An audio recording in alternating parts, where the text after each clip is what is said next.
Auzubillahiminash-shaytanir-rajeem. Bismillahir-rahmanir-rahim. So inshallah we're going to start.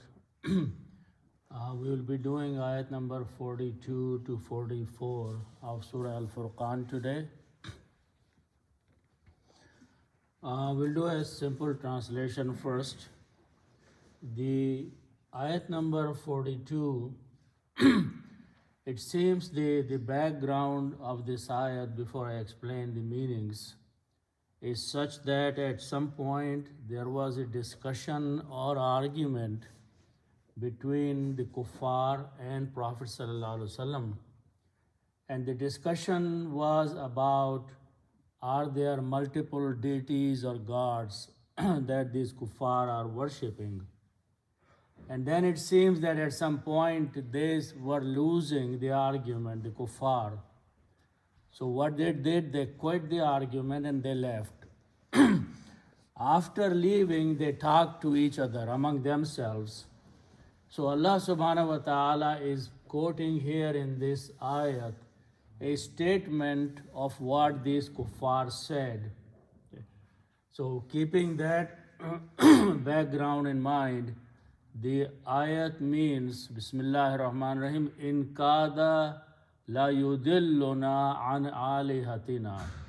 So these kuffar are saying to each other that it was almost that this person, and the person is they are pointing to Prophet ﷺ, that he almost misled us or took us away from our gods, our idols, our deities that we worship. Then they further said that laula an sabarna alayha, if we were not firm, patient on our gods, sticking to our gods, we would have lost. So this is a statement that they made, and Allah subhanahu wa ta'ala later on, by His knowledge, quoted that statement in the Quran. And then after that, Allah subhanahu wa ta'ala says, what will be the end of these people? Because right now they are arguing about something, but they will find out what the truth is. وَسَوْفَ يَعْلَمُونَ. Allah says very soon they will come to know, they will find out. حِينَ يَرَوْنَ الْعَذَابَ, that when they will see the punishment, the punishment of the hereafter, that may happen very soon. At that time they will come to know, they will find out, مَنْ أَضَلُّ سَبِيلًا, who is more astray, who is more misguided on the right path. Either they are more misguided or the Prophet is. So they will find out for sure very soon. Then Allah subhanahu wa ta'ala is now pointing to Prophet sallallahu alaihi wasallam in the next ayat, or to the reader. Ara'aita, do you see? Anyone who is reading the ayat, Allah subhanahu wa ta'ala is inviting that person to ponder, to pay attention by saying, have you seen a person, manittahaza, about a person who has taken ilahahu, his God, his worshipping entity, hawahu, as his desire. So whatever he desires, he starts worshipping. So that's Allah subhanahu wa ta'ala is pointing to the reader here, that first he is addressing Prophet sallallahu alaihi wasallam, that have you seen a person, or have you come to know of a person who has taken his desires as his worshipping entities? And then Allah subhanahu wa ta'ala is again addressing Prophet sallallahu alaihi wasallam, afa anta takunu alayhi wakila. After knowing this fact, are you still going to be a guardian or a supporter or someone who will back such a person? Then Allah subhanahu wa ta'ala in the next ayat saying that, am tahsabu, do you know or do you think or do you guess after this back and forth argument, anna aksarahum yasma'una, that most of the people, they really hear you. They listen what you're saying, but do they really listen, ponder after listening? O yaqiluna, or do they have any aql, understanding of what they are being told here? Allah says, no, but the fact is that inhum illa kal an'ami, they are not but like cattle, the animals. Bal hum adallu sabila, but actually the fact is that they are more misguided from the path, from the right direction, from the right path. So these are basically some of the ayats, and the ayats continue and there are more discussion about certain things. So we will inshallah go back to the beginning and do a detailed understanding. The ayat number 42 starts with two words, in kada. I want to explain these words. So simply when an ayat starts, it may have two meanings. But first meaning, immediate meaning is if. So that's what we will take. The meaning in means if. Then the word after that is kada. I want to explain that word because it comes sometimes in the Quran. So if we look at the word kaf, waw and noon, comes a lot in the Quran. And then there is another word, kaf, waw and dal. Kaf, waw, noon, kauna means to be. So something to be or something to become or something to happen is kaf, waw, noon. Kaf, waw, dal is also to be, but it brings one more thing in it, almost. So when you say almost, for example, I say I went somewhere. That is a simple statement that I did something. But if I say I almost went somewhere, what am I showing? I really did not go. I was close to go, I was about to go, but actually I did not go.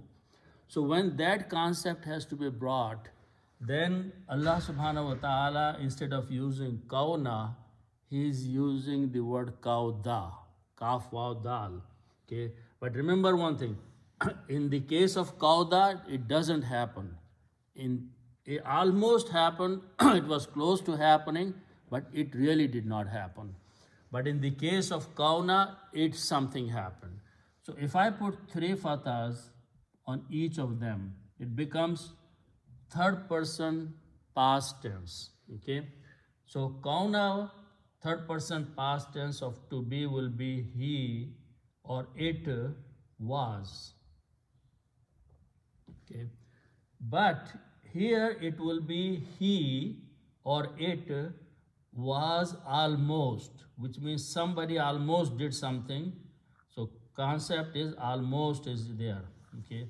So keeping that in mind, Allah subhanahu wa ta'ala is saying, in kada, if it almost happened. Okay, what happened is the next word, which is explaining that what Allah subhanahu wa ta'ala is conveying to the reader. The next word is la yudilluna. It is made of three different words. So let's break it down.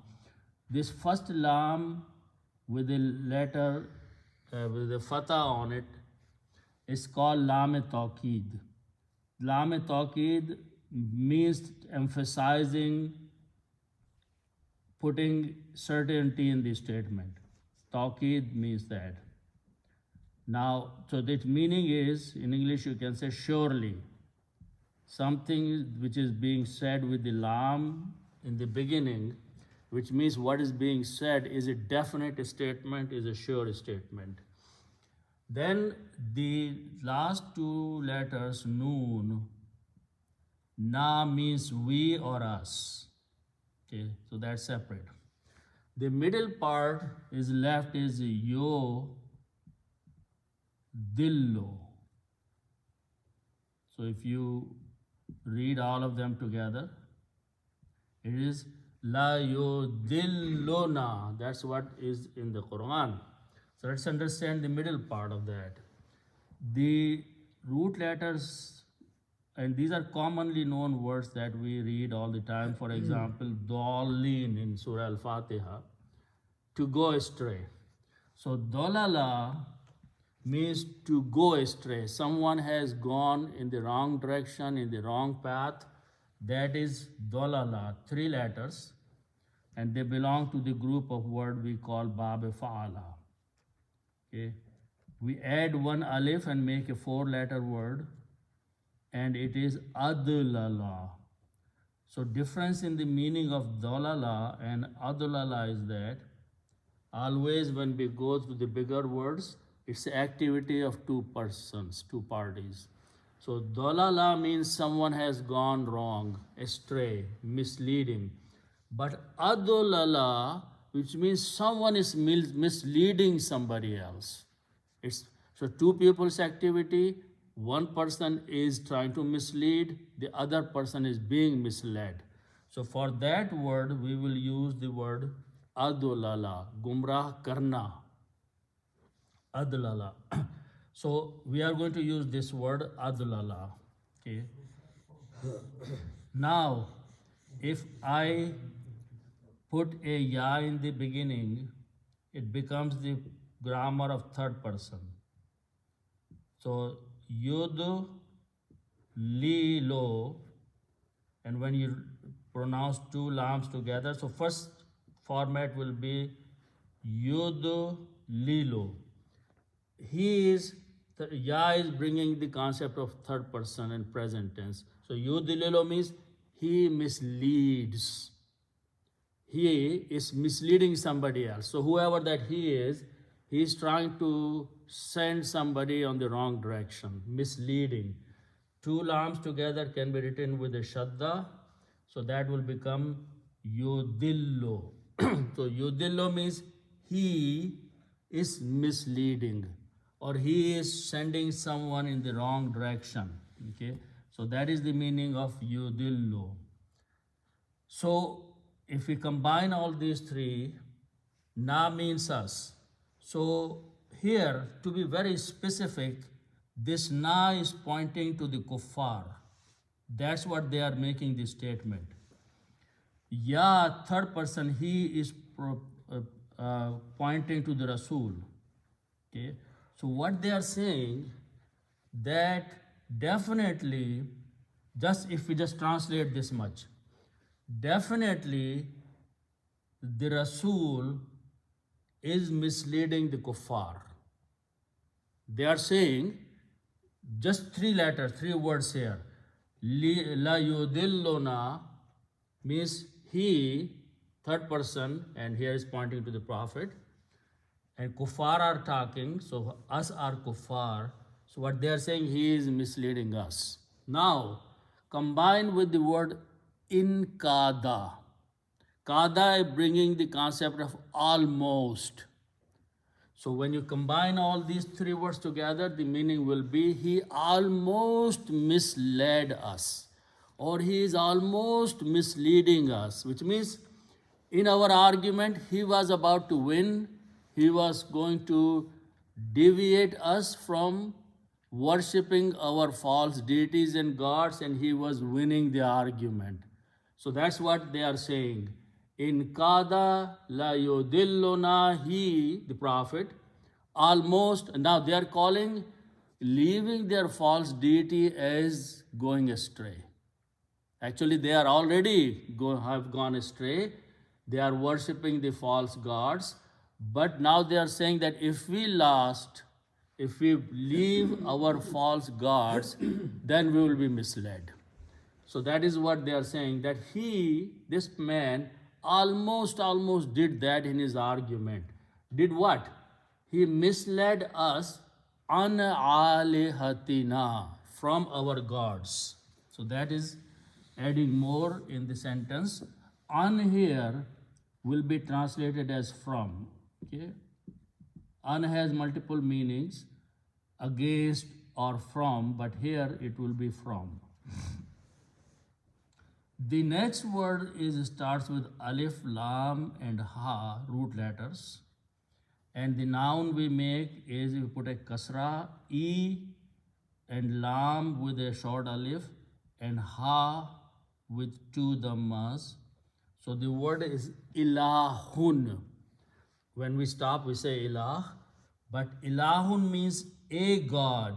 Could be anything. Anything a person worships is a god for him with a small g. Ilahun, one single god. Okay. Its plural is alihatun. So what is plural? Plural is ali. Is written this way: ali hatun. Gods. Okay. The singular and alihatun is gods, plural. When you bring a last letter, is a ta, marbuta, round ta, that means this is a feminine word. So these false deities, these idols, these false gods they have in the Kaaba, they are worshipping, they call them alihatun. Okay. So that is their gods that they are talking about. Now, combine this with a na. Na means us or ours. Okay. So when you combine these two, it will be our gods, our deities. Okay. Our false gods. They are not saying they are false gods, but they are calling our gods. Now, when you combine two izafa, mudaf, mudaf ilayh, then this loses one dhamma, so it becomes alihatuna. By itself, the word is alihatuna, our gods, our deities. An is a harf-e-jar. Harf-e-jar looks at the next word and changes dhamma to a kasra, and this pronunciation will be alihatina. Written together, that's what it is. An alihatina, from our gods, from our deities. In kada la yudilluna, this man, prophet, they don't accept him as a prophet, but he almost took us away, misled us from our gods that we have been worshipping in the Kaaba. But they are saying that after the matter is finished, after the argument, Allah subhanahu wa ta'ala is quoting their statement. Even Prophet doesn't know what they said, but Allah revealed in the Quran their statement. And now they are saying that he almost did, but we were smart. So that's what they are saying next word. Laula an sabarna alayha. This is the second part of their statement. So the word is law. Law means if. La means not. So they are saying if not. Okay. The next word is with the word swad, ba, and ra. It has multiple meanings. Commonly we use sabr, means a patient. But sabr is something you are firmly attached to something. You are firm, you are committed to something. Even though a difficult situation comes, you have to be patient about that. But sabara means to be firm about something, here especially. So sabara, to be firm. Sabarna, fa'alna, we did. Sabarna, we were firm in our argument and in our commitment. Sabarna, that's what. Laula an sabarna, an means that. Laula an sabarna, if it was not that we were firm in our commitment worshipping these idols, alayha, upon it. So Allah means upon. Now the other word is written together. Allah is the word. Allah means upon. And ha. Ha is a pronoun which is used for feminine. It is pointing to the alihatun. As I mentioned, that's a feminine word. So Allah, when you combine them, this is pronounced alayha. If we were not firm upon our guards, he would have misled us. So this is what they are saying, that we did not give in his argument with us. We were firm. We are committed to our gods, and he could not do anything. He almost tried, but he could not mislead us. Misleading us means made us leave our gods that we are worshipping. So this is their statement. Allah subhanahu wa ta'ala just quoted that.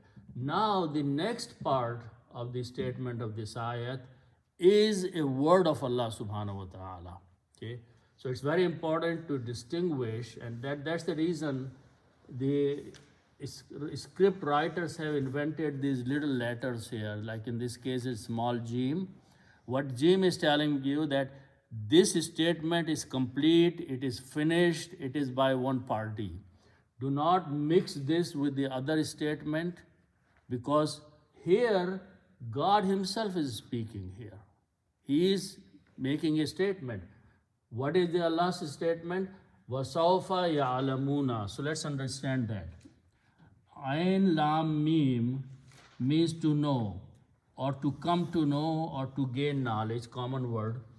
When we put a ya in the beginning and wuna at the end, it brings the meaning of, ya brings the meaning of third person, and wuna brings the meaning of plural present tense. So ya'lamuna means they know. Now, in the Arabic, when you make a grammar by adding a ya and a wuna, this can bring both present tense and future tense. So in a simple way, ya'lamuna will be translated as they know, present tense, or they will know, future tense. Both meanings are applicable. But the word before this is sofa. When sofa is placed, it brings two meanings. First of all, it takes out the present tense. It leaves only the future tense. And it brings the meaning of soon. So when you say sofa ya'lamuna, they will soon know. Allah subhanahu wa ta'ala is saying, these people who are arguing to you, O the Prophet, these people very soon are going to find out. They are going to know, they are going to learn, they are going to find out. What are they going to find out? What the truth is. And how is that? Hina. Hina word is used for time. When, or sometimes whenever, but here when a time comes. Sofa is bringing the future, so in the future there will come a time, hina, when Yarawnal azaba. So the root letters is a ra, alif and ya. This means to see. Okay, it comes a couple times here, so let's understand the word. Root letters ra, alif and ya means to see. Now, as I mentioned that if you put a ya in the beginning and wuna at the end, it makes the grammar of third person and future and present tense. So it will become, the meaning will be they see or they will see. But because we are talking about only future, sofa and hina, so the meaning will be they will see. Okay. Now how to pronounce these things? Ya, ra, ya, wuna. Okay. This ya is a weak letter. Actually, in this case, if you notice, alif, ya and waw, all three are weak letters. What is weak letters? They are the sound letters only. They create the sound a, e, u. Okay. So to make easy on the tongue, we just throw away these two weak letters and keep only one. Okay. To make it easy in the speech. So what is left? Yarawna. That's the word in the Quran.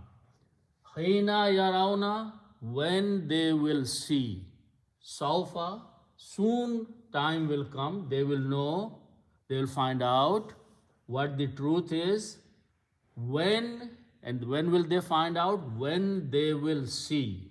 And the next word is very common, al-azab. So again, grammatically, the root letters and al, ain, za, and ba. This means to punish. Azabun is the word. When you create first time, the word azabun. Azabun means punishment. When you stop, we say azab, but the word is azabun. You put al before that, it brings the meaning of the. So it will be al-adha, al removes one dhamma. So the final word is al-adhabu, the punishment. And this is the punishment in the hereafter. Al-adhabu. Now this word is coming as a maf'ul or object of yarawna. And when that happens, last letter changes dhamma to a fataha. And you read them together, yarawnal adhaba. When they will see the punishment. What will they find out at that time? Very important next three words. Man. Man means who. Now, the argument in the beginning was between Prophet ﷺ and the kuffar. And Prophet ﷺ's argument was that you are misled. They were saying, no, O Prophet, you are misled. Okay? So who will apply to whoever is misled? So Allah is saying that when they will see the punishment, then they will find out who is the person who is misled, Prophet or themselves.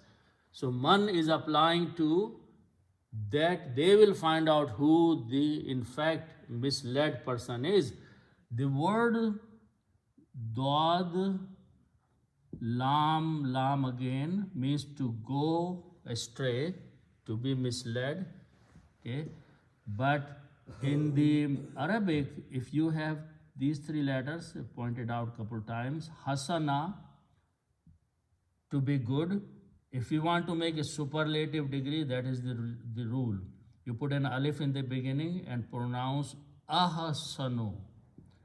When you pronounce the word this way, it becomes superlative degree. Hasana means good. Ahsanu means better, okay, or best. So superlative degree is made by adding an alif in the beginning and pronouncing this way. So if I add a alif in the beginning and pronounce the same way, ad-lalu, okay, just like ahsanu, okay. Two lams can be written with a shadda, so it becomes adallu. That's the word in the Quran. Adallu is superlative degree of going astray, more misled. So that day when they will see the punishment, they find out who is more misguided, who is more wrong, okay. Right now they are saying, you are wrong or we are wrong or who is wrong. No one is deciding that. But Allah is saying that they will not find out until they will see the punishment. Man adalla, who is more misguided. Mal adallu, there is no dhammas. Ahsanu adallu. Sabila. Sabil means path. The actual word is sabilun. Sabilun means path, direction. Okay. And this is coming as a maf'ul of yarawna again. So that is also going to change as the standard rule is with the two fathas and you add an alif. Sabilan, when you stop you pronounce sabila. More astray from the path, from the right direction. They will find out when they see the punishment that who is more misled, who is more wrong than from the right direction or from the right path. So that is where Allah subhanahu wa ta'ala is telling the reader and the prophet that this is when the fact will come out upon these people. Then in the next ayat, Allah subhanahu wa ta'ala is saying, Ara'aita man ittakhaza ilahahu hawahu. The word Ara'aita, we read this surah Ara'aita allazi all the time. Okay? But what the meaning is that? Ra, Alif and Ya means to see. Okay? Now in the rule, if you have three letters, Fa'ala means to do, and if you put a ta at the end and pronounce as fa'alta, the sound of this brings the meaning of you saw. Okay, fa'alta, you saw. Okay, now you do, so this means you do.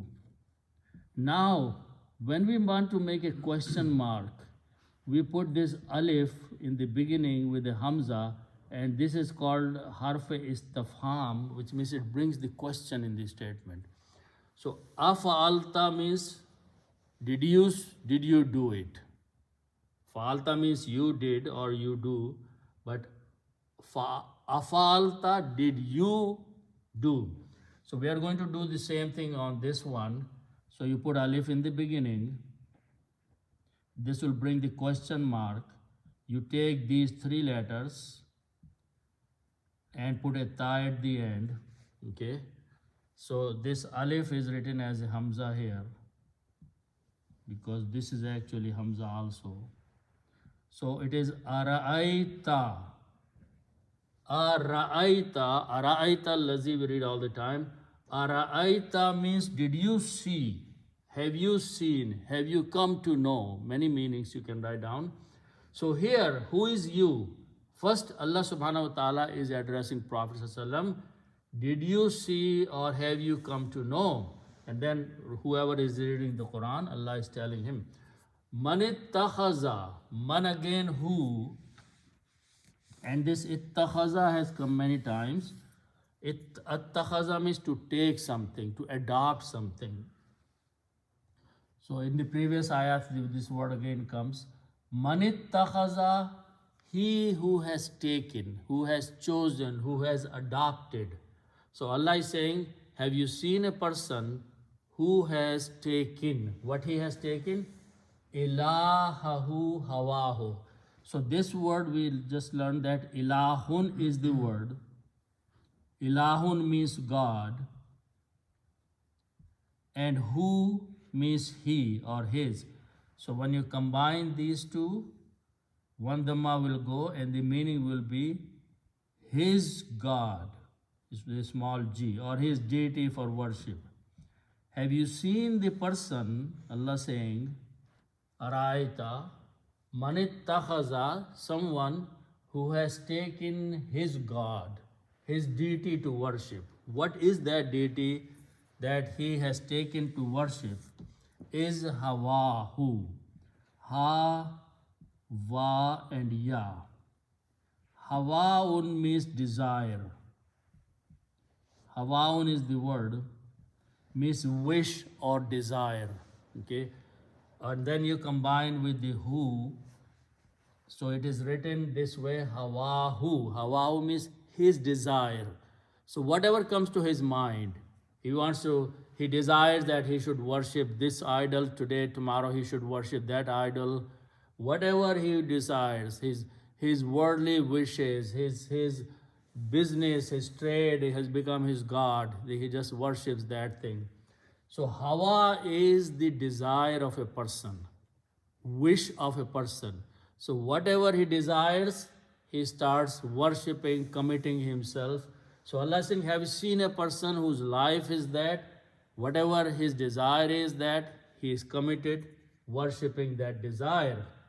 So Allah is saying that, leave that person. By Allah is saying, Afa anta takunu alayhi wakila.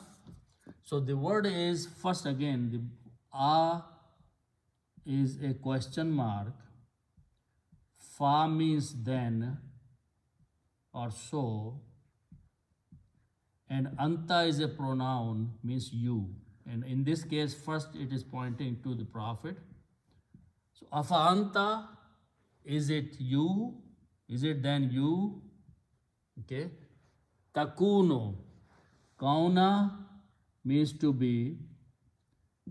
When you put a ta in the beginning, it becomes the grammar of you. So takuno means you are or you will be. Ta is bringing the meaning of the grammar of you, first one person. And kauna means to be. So takuno means you are or you will be. Okay. So is it that afa anta, is it then you, takuno, you will be or you are going to be, alayhi, alayhi means upon him, regarding this person who is taken his desires as his God. Wakila, wakil is a commonly known person, someone who supports someone, guards someone, guardian. So Allah is saying, do not feel responsible that you have to be accountable. If he doesn't believe, leave him alone. So Allah subhanahu wa ta'ala is telling Prophet, you don't have to feel sorry that you could not convince this person to become the follower of Tawheed. Leave him alone. You are not responsible, you are not accountable, you are not his wakil. Your job was to convey, you conveyed. If he doesn't come back to the guidance, that's his problem. Then Allah subhanahu wa ta'ala further is addressing the Prophet ﷺ in the next ayat, am tahsabu. Now, Prophet ﷺ, being a human being, he is reciting the Quran. There are people sitting in Kaaba and they are just sitting and listening. Allah is saying that you think they are really sincerely listening to you? That's what is being addressed here. So, hasaba is common word. Hasaba means to think, hisab lagana, or to assume something, or to guess something. Okay. So, when you put a ta in the beginning, it comes to grammar. Taf'alu, you do. Tahsabu, you think. And ta is pointing to the Prophet. Tahsabu means you think. But the word brings the question mark. Tahsabu, do you think? Allah is addressing Prophet ﷺ. Tahsabu, are you thinking? Do you guess? Or this is your thinking? What is your thinking? Anna aktharuhum. The word is aksarahum in the Quran, but anna, so let's do that. Kaf, sa and ra are the root letters. This means to be plenty, kasir, kasrat, many, many, many. As I mentioned, you can make a superlative degree by adding a alif in the beginning and pronouncing ahsanu aktharu. Aksaro means many, many, many. Superlative of kasir. Kasir means many, but aksaro means a lot more. So aksaro is the word. Then whom. Whom means them. And them is pointing to the kuffar. So the word is aksaruhum, most of them, many, many of them. But the word before that is anna. Anna means that or surely, but here that is better. And anna is the word that looks at the next noun and change last letter dhamma to a fataha. So the final combination is aksarahum. That's the word in the Quran. Am tahsabu, O Prophet, do you think? Anna aksarahum, that most of them, most of these people, when you are reading the Quran, what are they doing? What are they thinking, these people? Allah subhanahu wa ta'ala is using the two words, yasma'una. Root letters is seen, mim, ain, sama'a. Sama means to hear, but hear with attention. We say, Sami Allah, Huliman Hamida. Sami'a, Allah has heard. So this hearing is with emphasis.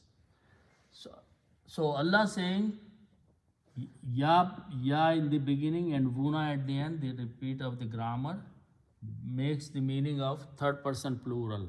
Yasma'una, they hear. Am tahsabu, O Prophet, do you think? Anna, that aksarahum yasma'una, that most of them are giving you ears. They are listening to you. They are actually not listening, they are ignoring you. Oh yaqiluna, the Allah subhanahu wa ta'ala saying, or you think they have any understanding. Aql. Yaqiluna is from aql. Aqala means to understand, to have a wisdom. So you think that they are listening to you and they are pondering upon it, or they are understanding, or they are paying attention, that you think that's what they are doing? No, they are not doing that. They're just playing around. You are reading, you are telling them, they're ignoring you. You think that they are listening to you? Don't worry about it. Why? In hum illa kal an'am. In whom. Now, as I mentioned that in word has two meanings. First meaning is if, but if illa comes after that, then illa means but or except. In that case, in means not. Okay. So the three words, in whom illa. So whom means they, and this is pointing to these people, kuffar.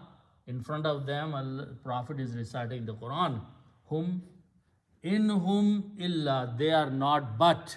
Allah is saying, they are not but. What are they?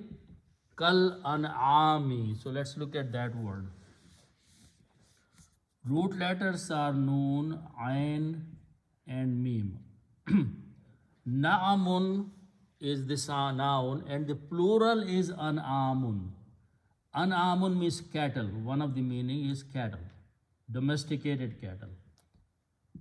An'amun, like cows and goats and camels and the cattles, like a sheep. So an'amun is the final word with the two dhammas. It means cattle. Then you put al before that. Al means the cattle, and al removes one dhamma, so final word becomes al an'amu, the cattle. Then we put kaf in the beginning. This kaf means as, is a harf jar or like. Harf jar looks at the next word and changes last letter dhamma to a kasra. Then you read kal an'ami, that's the word in the Quran. Kal an'ami, as the cattle. In whom illa, they are not but like the cattle. Allah subhanahu wa ta'ala is giving the example. They are like animals, they don't have any brain that they will understand. But Allah is saying that they are actually worse than camels. Bal, but, whom, they. Adallo, we just learned the meaning. More misguided. Sabila, from the path. So actually they are more misguided from the direction, from the path.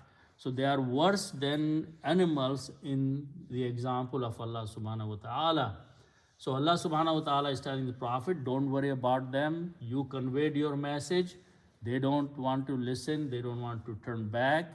They want to argue with you. They want to leave you in the middle of the argument. They walk away and talk about you, that you are the one who's misleading the people of the Makkah. Just leave them in their state and in their situation. So this is what the so far the Allah subhanahu wa ta'ala is actually calming down the Prophet sallallahu alaihi wasallam from his anxiety that he is conveying the message and they are not coming back to the right path by saying these few words in the Quran.